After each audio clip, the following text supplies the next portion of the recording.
Hi, Slam fans. Welcome to another tip from Slam Strategy. Today I've got Lauren here with me again. Hello, Lauren. How are you? Hi, good, thanks. Right. Today is tip number 15: social media principles. This is something that Lauren has been doing some research on, and look, I'll let her sort of intro this, and we'll go from there. All right. So tell us a bit about it. Well, basically, I do a lot of reading, try and keep up to date with what's going on in social media. I was reading some stuff about a new book by Jonah Berger called Contagious, and he was talking about the principles behind what makes people share stuff, or what makes something really popular and kind of viral. So the first kind of thing was social currency. And I gather that, Yep. that at the end of the day, that's what this is all about. I mean, it's social media. Unless people share the content and engage with the content, then it's dead. It's not worth anything to anyone. That's the thing. If it's not being kind of shared, or it's not around, it's not really visible, so it's kind of a waste of time. So obviously, not everything can go viral, but there are some kind of principles you can understand to help get your creative juices flowing to create something that might be shareable and interesting to the masses. So, Great. All right. Well, fire away. Let's start with the first one. Well, it's social currency. So yeah, starting with social currency, that's just that's about people being in the know and knowing this kind of special thing that they want to share with other people. LinkedIn have done it where they've told people that their profiles are in the top 1 or 2% of all profiles on LinkedIn, and that's something that they've been proud of and shared with their fans.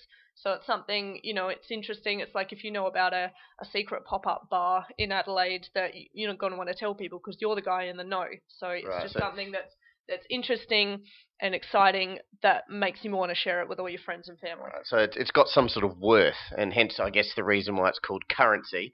And social currency means, it's a tradable commodity, and if people see value in it, once again, reference back to currency, they're then more likely to share that content with other people. Yeah, that's right. So if you maybe can give your fans like a sneak peek of something, then they might find that valuable to share it with their friends because they're the one in the know. Yeah. Great. All right, that's awesome. Okay, the next one we've got here is triggers. So tell us a bit about triggers. Triggers is just something, you'll think of it and you'll automatically think of something that corresponds with it. Twitter's got their Follow Friday.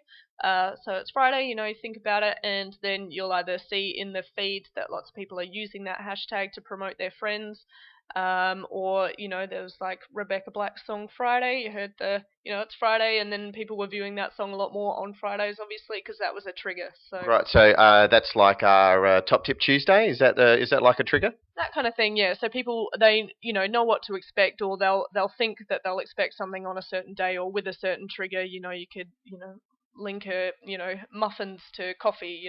Sure. Talk about coffee, and people are like, oh, I'll have a muffin with my coffee. That kind of thing. Okay, Yeah. well, don't forget, make sure you check out our Top Tip Tuesday, and maybe that'll be enough of a trigger for you too. All right, okay.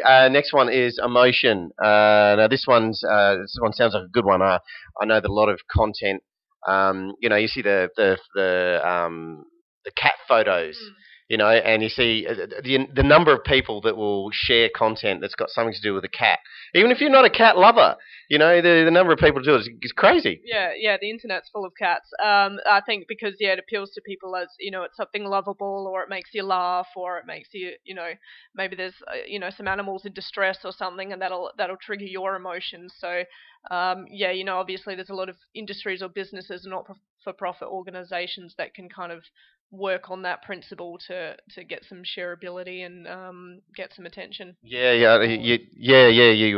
like you said, it might be battery hens, or it might be the bears that are that are being used for their bile and things like that. You see them all the time, and people get so emotional about these things. But I guess that's what they want to share that, and that's that emotional drive, which then pushes them to share the content. Yeah, that's right. They can connect with it, and they feel like someone else might connect with it. So yeah, they'll just share it as like an extension of their values or views.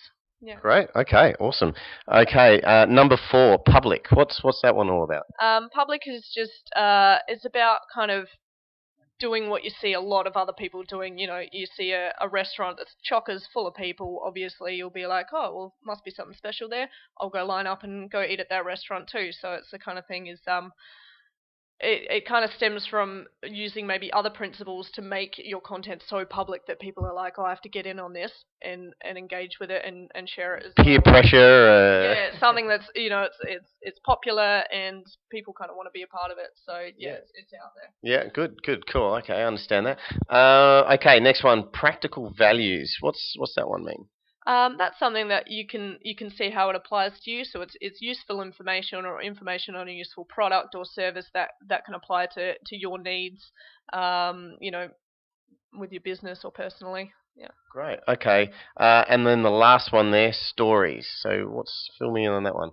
Storytelling in you know, marketing and promotion is quite big at the moment. It's just about kind of using other kind of principles like emotion and that, or just sharing experiences to help people relate to your brand, or, you know, understand what you're talking about. So you can talk about, you know, your previous successes or failures and how you've gotten to a certain point, or you could, you know, it's something that not-for-profits could use again. You know, donate blood for this reason. You know, Johnny, you know, had a life-saving blood donation and now he's doing this, this, and this. It's just about connecting with people. Great. So I assume then, you know, with all of the 6 of those there, that before you can really be effective with any of those 6 topics there, you really need to understand the demographics. You need to understand, you know, your customer base and what sort of things trigger them, or what things bring emotional responses from them. So that's a bit of a precursor to that, and that we actually talked about that in I think it was tip 14. I think it was a previous tip, or tip 13. I get lost. We've done a few tips now, but I think it was in one of the tips that we did before, where we spoke about understanding the core of your target market, because these things here are really only going to be if you're, you know, using the right bait for the right fish, isn't it? Yeah, about delivering the right message and using those principles to make that effective. Great. Yeah. Great. All right. Well, look, guys, there is tip number 15. Social media principles.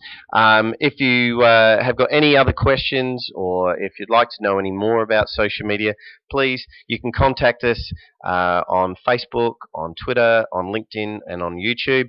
We've also got our website, www.slamstrategy.com.au, and feel free to let us know your thoughts. All right, thanks very much, and look forward to catching you at our next tip. Bye for now.